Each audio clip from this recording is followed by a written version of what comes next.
이제 토트넘은 토요일 저녁 11시에 벌리 원정길에 나서는데요. 리그에서의 상승세를 이어갈 수 있을지 귀추가 주목되고 있습니다. 리그컵에서 허무하게 탈락한 토트넘이기 때문에 앞으로 FA컵은 사활을 걸고 임해야 할 것이며 리그 4위를 목표로 전력으로 나아가야 할 것입니다. 그러기 위해선 리그에서의 상승세를 꾸준히 이어갈 수 있도록 벌리 원정에서 승점 3점을 꼭 챙겨야 할 텐데요.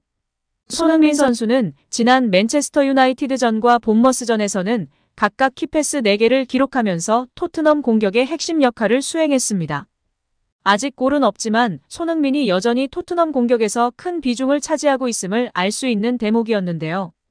2015년도 시즌 토트넘에 합류해 9번째 시즌을 맞이하고 있는 손흥민이 이번 시즌엔 몇 경기 만에 리그 첫 골을 터뜨릴지 주목받고 있습니다.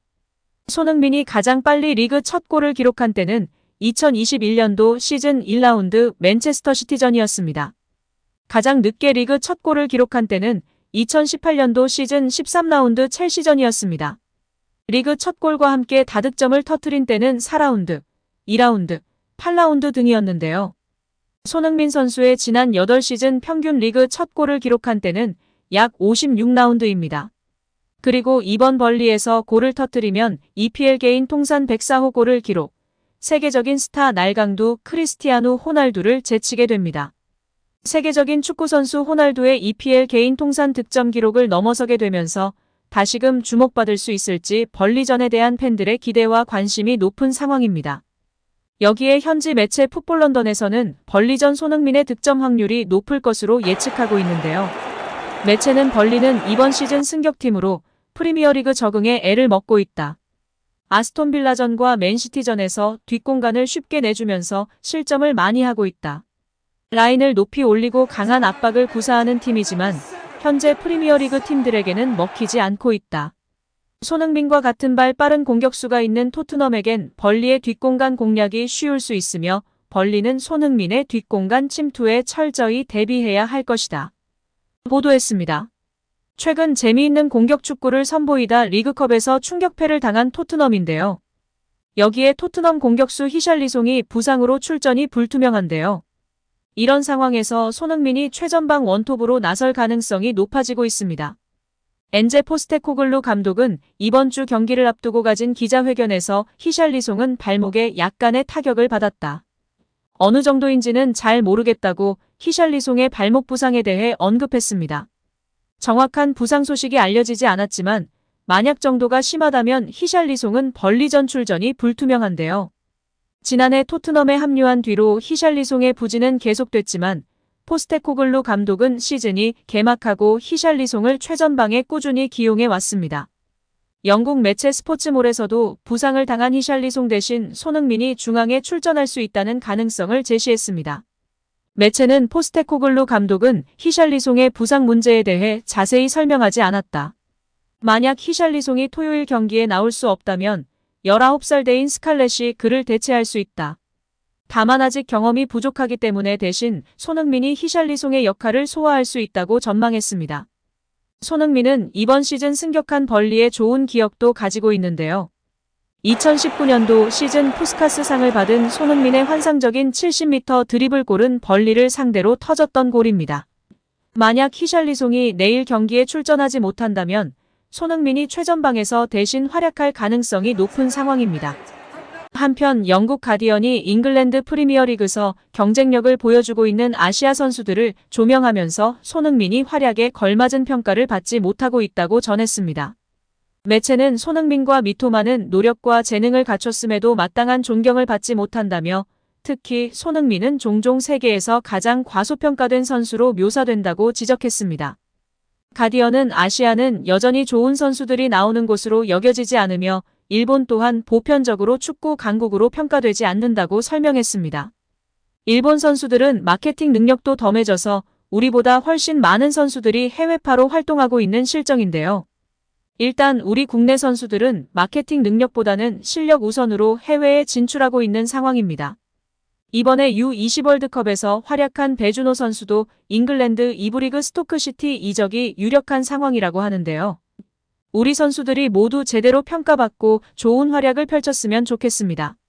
특히 이번에 첼시에 이적한 카세이도는 만약 아시아인이었다면 1944억 원의 이적료가 나왔을까 싶습니다. 이미 국적을 넘어 카세이도 선수 자체가 저 금액이 아니라는 평가가 다수인 상황인데요. 아무튼 우리 손흥민 선수가 이번에 팀의 주장으로 제대로 멋진 모습을 보여줘서 다시금 제대로 된 평가를 받았으면 좋겠습니다. 2015년 토트넘에 입성한 손흥민은 팀에서 꾸준한 활약을 펼치고 있는데요. EPL 통산 270경기에 나가 103골을 기록 중인 상황입니다. 그는 2021년도 시즌 EPL 공동 득점왕 골든 부트에 올랐으며 2020년에는 국제축구연맹 피파 푸스카스상을 수상했습니다. 2023년도 시즌에는 토트넘의 주장으로 선임돼 그라운드를 누비고 있습니다. 이제 많은 팬들이 레비의 팀, 영국인들의 팀에서 국적 등의 차별 없는 선수들과 팬들을 위한 토트넘으로 변모하고 있는 신호탄이 손흥민 선수의 주장 선임이라고 칭찬하고 있는데요. 계속해서 지켜보며 응원해야 할 것 같습니다. 여기에 영국의 레전드 마이클 오원의 발언이 주목받고 있는데요. 오원은 프리미어리그 쇼 프로그램 프리미어리그 프로덕션에 출연해 벌리전을 앞둔 토트넘에 대한 평가 도중 이야기가 나왔습니다.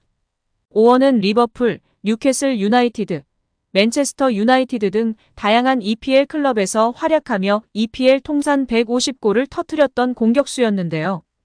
오원은 최근 히샬리송의 폼이 매우 하락한 것으로 보여진다. 그는 브라질의 9번 공격수의 모습을 보여주지 못하고 있다. 휴식과 전환이 필요할 것 같다. 이제는 손흥민이 최전방에 나서야 한다고 생각한다. 지금의 상승세가 지속되기 위해서는 벌리 원정에서의 승리가 필요할 것이다. 왼쪽에는 페리시치, 솔로몬 등이 뛸 수 있기 때문에 손흥민이 최전방으로 선발로 출전해도 문제 없다.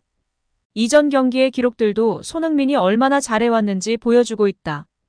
며 소신 발언하였습니다. 여기에 영국 매체 풋볼 런던은 노팅엄의 존슨 영입은 클로셉스키의 대체자 영입으로 볼 수 있다. 존슨은 최전방부터 2선 어느 자리에서든지 뛸 수 있으며 가장 많이 뛴 곳은 오른쪽이다. 존슨은 왼발에만 의존하며 좋지 않은 폼을 보여주고 있는 클로셉스키의 대체자가 될 수 있다. 이를 통해 9번 자리에 손흥민을 올릴 수 있을 것이다. 토트넘이 현재 좋은 모습을 보여주고 있으나 감독이 원하는 연계 플레이, 볼 간수, 압박, 키패스 등 모든 면에서 손흥민이 히샬리송보다 앞선 모습을 보이고 있다. 이제 히샬리송이 9번 위치에서 선발로 뛰는 것은 보기 힘들 것이다.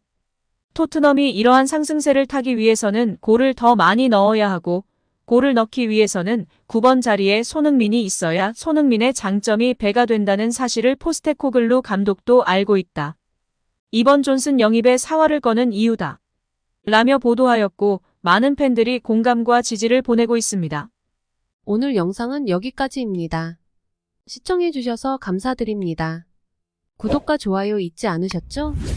구독과 좋아요는 크리에이터에게 큰 힘이 됩니다. 오늘도 건강하시고 좋은 하루 보내세요. 다음에도 더 좋은 영상으로 찾아뵙겠습니다. 감사합니다.